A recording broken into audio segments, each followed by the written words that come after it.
Hello guys, কেমন আছো সবাই? আশা করি সবাই ভালো আছো। তো আমরা সেদিন গেছিলাম, বললাম না পরের ভিডিওতে বাকিটা দেখাবো।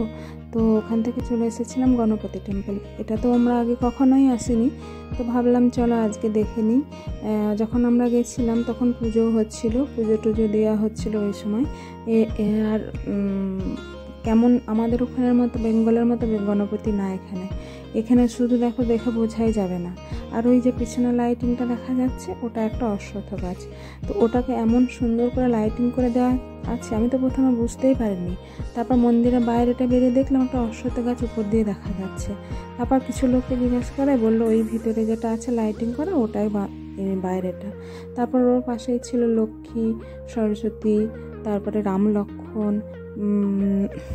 দুর্গা মাতা, ওগুলোও ছিল। ওখানেও প্রার্থনাও চলছিল ওই সময় গেছিলাম। তারপরে ওখান থেকে একটা সোসাইটির মধ্যে একটা ইস্কন আছে, ছোটো মতো করে। তো ওখানে ওই সময় হরিনাম হচ্ছিল, ওখানে গেলাম, একটু হরিনাম শুনলাম।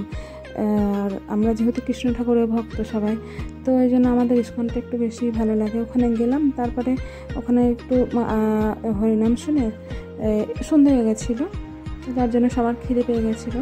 খাবারটা অর্ডার করার পরে অর্ডার তো নিল, কিন্তু তারপরে বলছে ওদের কিছু একটা সিস্টেমে কোনো প্রবলেম হয়েছে, খাবারটা দিতে পারবে না। তো আইসক্রিম নিয়ে সবাই খাচ্ছিলাম বাড়িতে, তো বসে বসে ভাবলাম পাবো না। তারপরে দেখলাম না, ওদের সিস্টেমটা ঠিক হয়ে গেছে। আবার বললো যে না, ঠিক হয়ে গেছে, পাওয়া যাবে। তো তারপরে গেলাম ভিতরে, গিয়ে তারপরে খাবারটা খাওয়া হলো। আর আমরা নাগপুর সাধারণত আসলে এখানেই আসি খেতে, কারণ বাইরের খাবার জানি না কীরকম হবে, জানি না। তো এটাই সবার পছন্দ হয়, যেন এখানেই আসা হয়। তারপরে আবার তারপর খাওয়া দাওয়া করে রাতও অনেক হয়ে গেছিলো। ওখান থেকে সোজা বাড়ি আসতে অনেকক্ষণ টাইম লাগবে। তো 8টা বেজে গেছিলো, বাড়ি আসতে প্রায় 10:30। আর এটুকুই বড় করলাম না, বাই টাটা।